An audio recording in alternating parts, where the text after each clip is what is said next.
Hello, everybody! Live from the Xfinity mobile studio.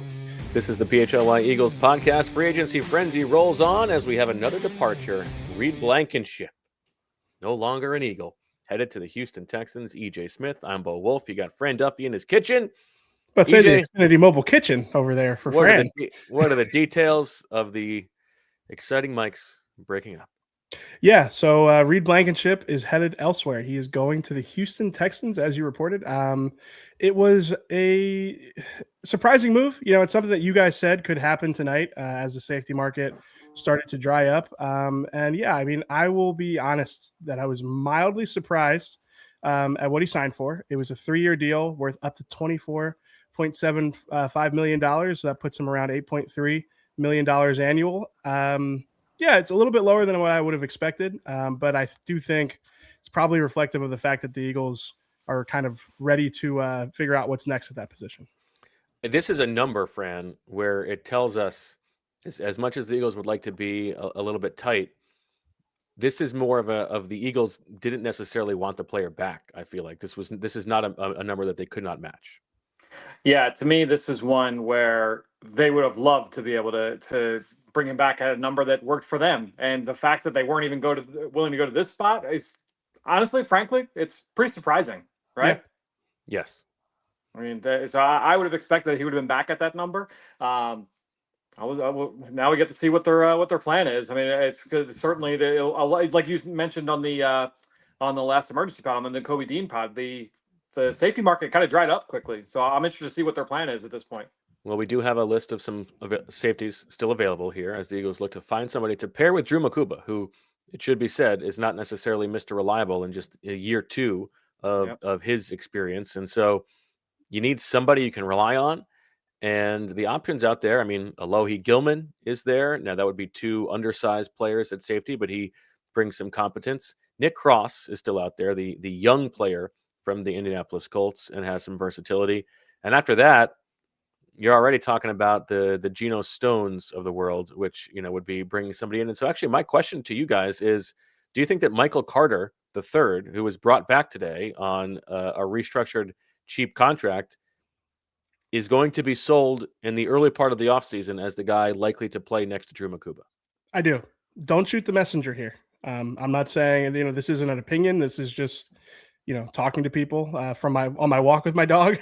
Okay. As I was headed back to do the emergency pod. I think that we'll see what happens, but I think that Michael Carter, you know, restructuring his contract to stay with the Eagles today, I don't know if that's a coincidence, and I do think there's a chance that, you know, that safety versatility that was sold when he was when he was brought to Philadelphia midway through last season, I think that will be something to keep in mind as we watch this offseason play out. It would not shock me at this point if Michael Carter is one of the prevailing options for this team going into the offseason program at safety there next to Andrew Mukuba. Not to say they won't add at the position, but I do think he's part of their plans.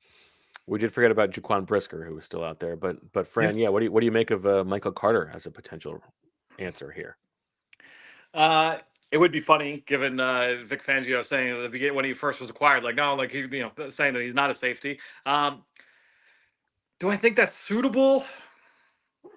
I don't know. Like, I don't know if I could put all my eggs into that basket. Like, even going into the draft, and it's a decent safety draft. So if you say, like, okay, he's the fallback in case we don't get a guy, you know, on day 2 that we feel like can come in and start. My guess is you're probably pairing another player that you bring in, like another low end. You know, if it's a Geno Stone, someone along those lines, with a rookie, and maybe it's a 4th round pick. But yeah, Michael Carter's not a bad idea. I hadn't thought about that. Yeah, I don't think Johnson also still out there if the Eagles want to guarantee a Super Bowl run. But go ahead for EJ.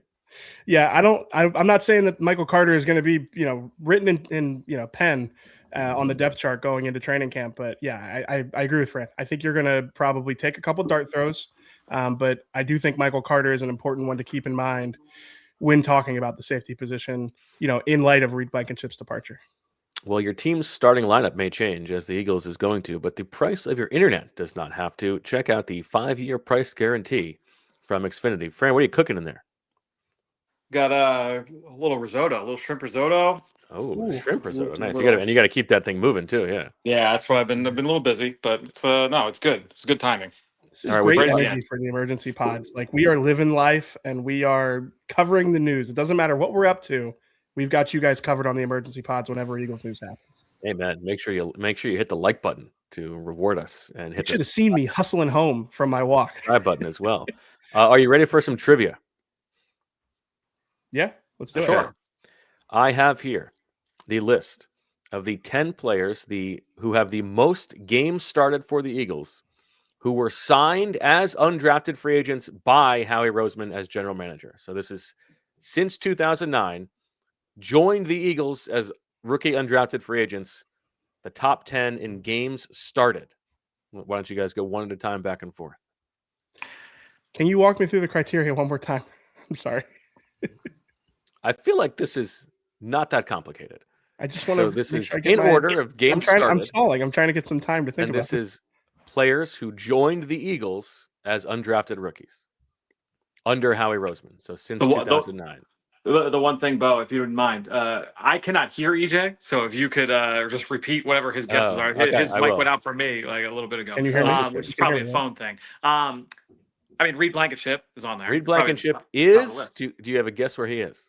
number 2. I mean, he's got Reed Blankenship is number 1. Now this is playoffs included, which is key here. Reed Blankenship is number 1. 56 games started, arguably Howie Roseman's best ever undrafted rookie signing. Over to you, EJ. TJ Edwards is number 2 with 51. Very good guess. Fran, next to you. Let's go Corey Clement. Corey Clement is not in the top 10. If you want to argue overall impact, you can make a good case for Corey Clement being in here, but not in terms of games started. He does not crack 11, which is the bottom. Now, Boston Scott wasn't undrafted. Oh, okay. Boston Scott did not join. He was undrafted. No, he wasn't, but he also was drafted. Yeah, he was drafted. The Saints drafted him. Yeah. How about Matt Tobin? Matt Tobin, Fran, is number 5. Nicely done. 21 starts for Matt Tobin. Is Brett Toth on the list? Brett Toth is not on the list. Good guess, though. Didn't play enough games. Nate Herbig. Nate Herbig is number 6 with 17. Man. Over to you, EJ. I might be out. I'm sorry. You know I'm bad at these games. Fran, EJ thinks he's out. He's done. Come on, EJ. You leave me hanging here. I'm bad at these games. I'll think. Is Bryce Brown? Bryce Brown he was not. He was 7th rounder. He was 7th round pick. Yep. There's got to be a corner. Reed Blankenship, famously one of the great Bo Wolfcamp crushes of all time. There is another Bo Wolfcamp crush on this list. There is. Is it a receiver? No. Dang. There is. Trey Burton. You're missing number 3, which is a big one. Which number 3, I will tell you, predates EJ's time covering the team. Number 4 is someone who is free agent who could rejoin the Eagles this offseason and is very trusted by the quarterback. Jack Stoll. Jack Stoll is number 4. Yeah. Number 7, wide receiver who was here for a very long time. Wide receiver. I was thinking of receiver, and I was wondering if Paul Turner was there, but not in a very long time. Like during my childhood? Number 8. Childhood, teenage years. Number 8 is the subject of a question that elicited the greatest Les Bowen face of all time. Dallas Reynolds. Oh, yeah. Greg Ward. Thank you to the chat. SRG Greg in the Ward. chat. Greg Ward is number 7. Good. Dallas Reynolds is number 8. You are missing the Bo Wolfcamp crush and 2 defensive tackles. I'm really going to out myself as a non-sicko. I want to say Deontay Burnett. No. Yeah, I don't just because was he a camp crush? Yes, Deontay Burnett, who was drafted by the Giants and also didn't start 11 games for the Eagles. He wasn't drafted. Okay, well, but he didn't start enough games, and he didn't join the league initially with the Eagles. All right, number 3 with 46 starts, the great Cedric Thornton, who of course hated Sheila Kapadia. Number 9, tied for number 9, Sua Opeta, the great Sua Opeta, and tied with 11 starts with Sua Opeta, another defensive tackle, Antonio Dixon. How far was Big dicks. No, never mind. I'm looking at it now. Trayvon LeBlanc was not going to make the list. Trayvon LeBlanc didn't. These guys had to enter the league with that's the why I Eagles. asked you for the criteria. And you otherwise you got Whatever. Rodney McLeod and Jason Peters and John Dornbos involved. Yeah, that's the idea. Is these are guys Howie signed, and so the case is that Reed Blankenship is the best undrafted free agent that Howie Roseman has ever signed. Yeah, no argument here. All right. Anything else on what you expect for the Eagles to do at safety here, Fran, before we let you get going on that risotto? Yeah, I mean, if they weren't willing to go to 8, change for Reed, I don't think there's anybody else obviously out there that's going to get close to why would you sign Jaquan Brisker for money close to that? You would just bring Reed back. So to me, it's you're going bargain basement shopping there, and probably pairing that with a rookie. How about you, EJ? Yeah, I think that this really tells you that they are willing to spend resources elsewhere and try to save resources at the safety position. If you're not bringing Reed Blankenship back on that contract, it probably suggests that you're going to have a low-cost veteran next to Andrew Mukuba. It's a big projection for the Eagles defense next year, and it's not really what we've grown used to seeing with Vic Fangio, who does ask a lot of his safeties. He wants them to be the queens on the chessboard, as he will often say. So, yeah, to me, it signals that it's going to be a defense that's built a little bit differently, with some question marks in the secondary for sure. All right. Fran, you think we'll be doing this when you're making dessert? No, my gut says we're done for the night. I don't know. The Dallas Goedert, as they're losing so many guys, it makes me wonder what it means for Dallas Goedert. They're not spending money elsewhere at this point. Or the Jaelan Carter extension, potentially. Yeah, I mean, porque no los dos. I think you lead the day with a Jaelan Carter extension. I think that's an early morning news break. That's not maybe that's tomorrow morning. Break. Yeah, maybe a Wednesday morning, start of the league year type deal. Right. Do you guys think that Goddard's more likely based off the departures that we've seen today? Marginally so, yes. Yeah. All right. Well, that'll do it for the PHLY Eagles Emergency Podcast. As Reed Blankenship leaves, the risotto is done. EJ, I'm going to let you wrap this bad boy up. Tell the people what Reed Blankenship is all about. Oh, sorry. You mean my big take? I gave it to you. I think it really speaks to the Eagles are going to want to invest resources elsewhere on defense. It's not necessarily a number that we would have expected them to walk away at, but again, I think it speaks to what they have in the room and their plans being somewhere else with that position. Is there any chance that the reporting from the weekend that the Eagles are close with Jaelan Carter was actually a mix-up in that the Eagles were close with a different Carter? I don't think so. No.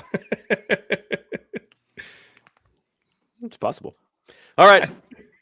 Hit the like button, please. Subscribe to the channel and stay tuned for a notification to the next emergency podcast as free agency frenzy rolls on. For Fran Duffy and EJ Smith, I'm Bo Wolf. Reed Blankenship is gone.